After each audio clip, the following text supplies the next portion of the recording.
What's up, guys? It's Drew here. Today I have a functional strength shoulder workout. Okay, so a little bit about the shoulder. It's made of 3 heads. We have the front shoulder, the side shoulder, and the back shoulder. In order to achieve some nice looking shoulders, we have to develop each head equally. If you have shoulder pain, there's a couple reasons why. Okay, the first reason being is lack of attention to training the external rotators, so the back of the shoulder. These muscles need special attention to prevent injury. All right, another common reason is probably underdeveloped upper back muscles. Okay, if those muscles are lacking or they're underdeveloped, if they're weak, that tend to give you a more rounded shoulders. Okay, so people with this type of posture, with the forward rounding shoulders, can put considerable stress on the shoulder cap when they go to perform, let's say, exercise like an overhead press or a bench press. Okay, when the back of the shoulder is not doing its job, the front of the shoulder has to take over, overcompensate, and then that's when you start getting little strains in the front of the shoulder. Okay, so to prevent all that, let's get into the workout. Okay, first up, we have dumbbell external rotation. Okay, so what we want to do is a 3-second controlled eccentric, no swinging. So when we come up to the top, we're going to count 3, 2, 1, and then come up. Okay, so the rest of the body does not move, only the working arm. The arm maintains a 90-degree bend at the elbow. Wrist should also be held straight, neutral, performed both sides. Okay, remember, no swinging. Next up, we have trap 3 raise. Okay, either using a back extension or using an incline bench. I'll even show you how to do this on the floor. First things first, with your glutes contracted and your elbows straight, raise your arms at a 45-degree angle. So think like a Y shape. Okay, here we're working through the 3rd row of trap muscles. So you're going to feel this in your mid back. This is going to set us up for the neck presses that we're going to do later in the workout. If you can't do this with weights, you can either just stick your hands up in the air and hold for 2 to 5 seconds and then bring them down, or you could just perform it on the floor.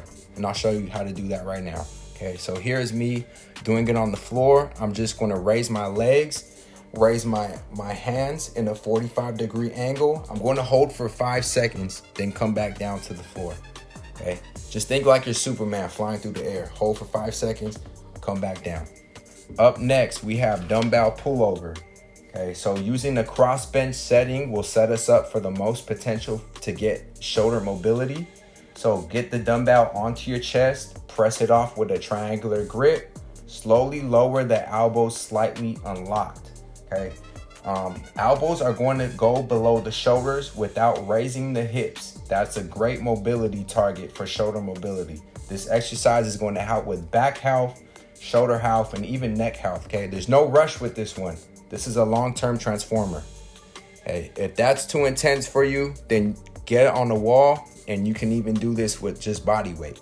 Okay, so the farther that you have your feet out, the harder it's going to be. You can see me moving my feet in, and then it makes it a little bit easier. Okay, this is all about the stretch. This is not about the amount of weight. Good work so far. So next on the list, we have the behind the neck press. So how wide or close your grip, it doesn't really make it better or worse, but I find that most people will have the best feeling keeping their forearms vertical.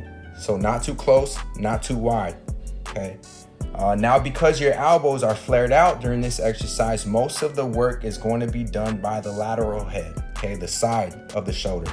The front of the shoulder is only working at the beginning of the movement. Really, with this whole shoulder workout, we want to work the sides and the rears, okay? If you can't do that with the weight, then you can maybe try it with a smaller barbell, like the 20-pound barbell. If you can't do that, hop on the machine, okay? Flip around, face the machine, and do it that way. Most of this workout is going to be geared, like I said, to the side of the shoulders and the back of the shoulders, because I find that most people in the gym, they work out too much of the front of the shoulder and not enough of the external rotators or the back, which is why they have front shoulder pain. Okay, so let's focus on the areas that need it. Up next, we have the lateral raise. Okay, so start with dumbbells at your side. Keep elbows at a fixed position, slightly bent. Raise arms to the shoulder at a 90 degrees. So where my armpit is to my arms should be 90 degrees. So think about taking the top of your hand and moving it to the ceiling in a straight line. Okay, so this is some common form mistakes, is pulling the weight up with your traps in your upper back. Okay, you should pull your shoulders down, have them back, raise with your shoulders. That's the right way to do it, okay? Let's do it slow and controlled, no rocking, no swinging, quality over quantity.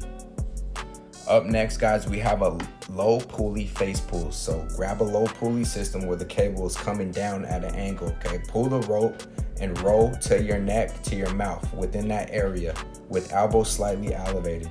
When performed correctly, pulling to the neck is excellent for developing the muscles of the upper traps and even the rhomboids, so the whole upper back is good for it. Last but not least, we have kettlebell overhead carries, okay? So from rack position, the kettlebell's in front of you. Press it overhead with a full extension of your arm. I want you to stack the joints, stack the shoulder, the elbow, and the wrist. Also too, brace your core when you walk, okay? If you feel the weight or if you feel your form to start to become unstable, put the kettlebell down, take a 20-second break, finish your set, or you could just switch from there, okay? Right here, I'm showing you different variations of the kettlebell carry. If holding one kettlebell overhead is too easy for you, you can always pick up another one. Okay, this is going to work the entire shoulder girdle, including the delts, rotator cuff muscles, scapula, serratus muscles. It's going to work everything. Okay, you can either do what I'm doing here and have it overhead and do a split lunge in multiple directions. That's going to give you the most fully dynamic shoulder workout you could possibly get.